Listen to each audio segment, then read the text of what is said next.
Welcome to English 101.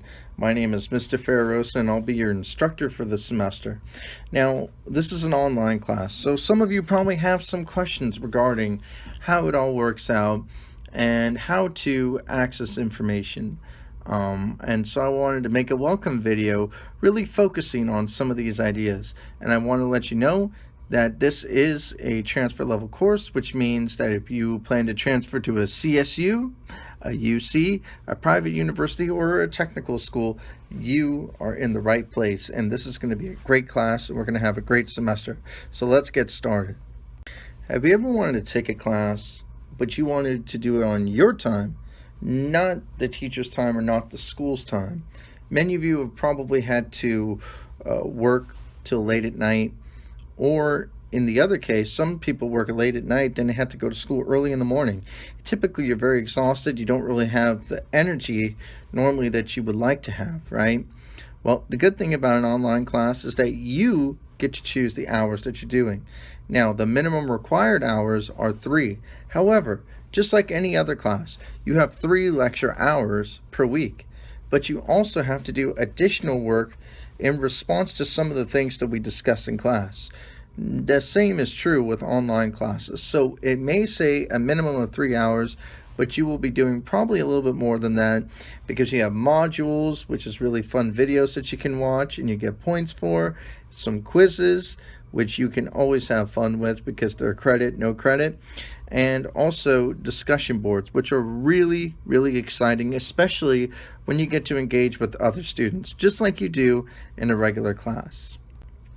One of the things that's really exciting about online classes, in my opinion, and why I think it might even be better than face-to-face, is that there's a lot more personalized discussion. You get to speak more about the topic because the teacher's not up there lecturing to you. It's more of you discussing the topic. So, for example, we're going to talk about peer pressure in here. And so some of your experiences with peer pressure may be something that you emphasize within the course. And so you could discuss all those things with other students who may have had a similar experience. And that creates a good, friendly dynamic. And it brings us together, which I really, really like. And I know you like too.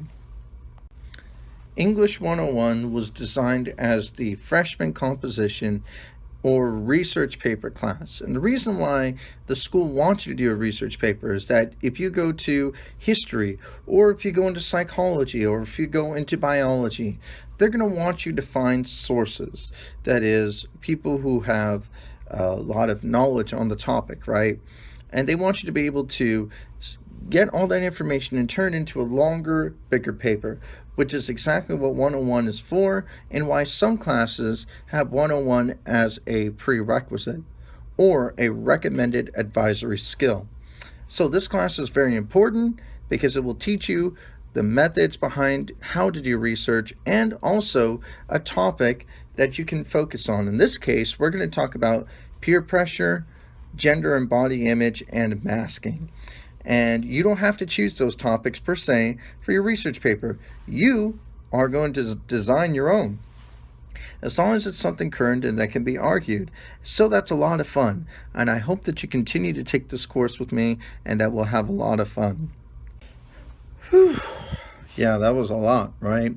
So if you need to contact me about anything, please don't hesitate to email me at ferrarcity@LACITY.edu.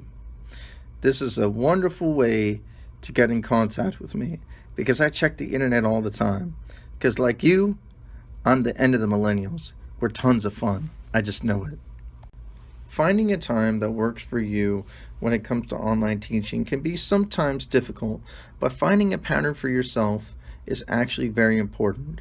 For example, I'm currently taking an online class and I'm also teaching 3 courses, plus I'm tutoring. That's a lot on my plate. So what do? What I try to do is I try to do all the quizzes and we typically have 2 in a week, I try to get those done the moment those are available. whether that be Saturday afternoon or Sunday morning. And then for the bigger assignments, I try to finish them by Wednesday. However, sometimes that becomes highly unlikely. In that case, I tend to wait till Friday. However, try never to wait till the last day something is due. So many things can go wrong, and I don't want that to happen to you. So, being successful is sometimes just finding out what works best for you, and doing that can help you be successful.